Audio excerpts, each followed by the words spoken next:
যেখানে লিপিন হবে যেখানে স্বরাষ্ট্র উপদেষ্টা আছেন, উনি উনার দায়িত্ব পালনে ব্যর্থ হয়েছেন। এই কারণে আমরা আজকে আমাদের সিলেটের সম্মিলিত বেসরকারি বিশ্ববিদ্যালয়ের ধরেন সাধারণ ছাত্ররা আজ এক হয়েছি এবং সিলেটের সাধারণ অন্য শিক্ষার্থীদেরকে আমরা এক করেছি, যাতে আমরা ধরেন আমাদের দাবি আবার লাগলে আরেকটা বিপ্লব হবে, ওই বিপ্লব দিয়ে আমরা আমাদের বিপ্লবী সরকার গঠন করব, যাতে আমাদের বর্তমানে যে অবস্থা চলতেছে এই অবস্থা আসলে মানা যায় না। বিপ্লবীরা এটা ধারণ করে নাই, এই কারণে বিপ্লব হয় নাই।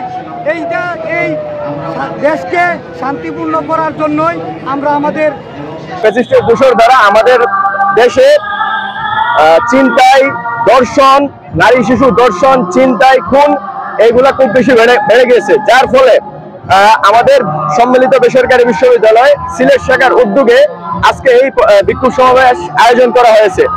এবং এই বিক্ষোভ সমাবেশে আমরা আরো একটি বিষয়ের জন্য আহ্বান জানাতে চাই, আমাদের স্বরাষ্ট্র উপদেষ্টা উনি যদি ওনার দায়িত্ব পালন না করতে পারে তাহলে উনি স্বেচ্ছায় পদত্যাগ ঘোষণা করুক, অথবা ওনাকে পদত্যাগ করতে আমরা বাধ্য করব।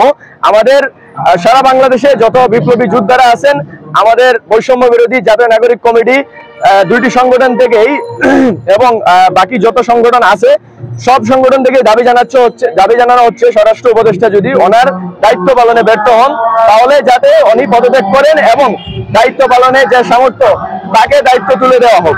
এবং আমাদের এখানে দাঁড়ানোর মূল উদ্দেশ্য হচ্ছে নারী ও শিশু ধর্ষণ এবং ছিনতাই ডাকাতি খুব বেশি বেড়ে যাওয়ার কারণে আমাদের আজকের এই বিক্ষোভ সমাবেশ। দেশের আইন শৃঙ্খলা বাহিনী কি করতেছে আমরা আমাদের এখান থেকে আমরা এটা জানতে চাই, দেশের আইন শৃঙ্খলা বাহিনী কি করতেছে, স্বরাষ্ট্র উপদেষ্টা কি করতেছে।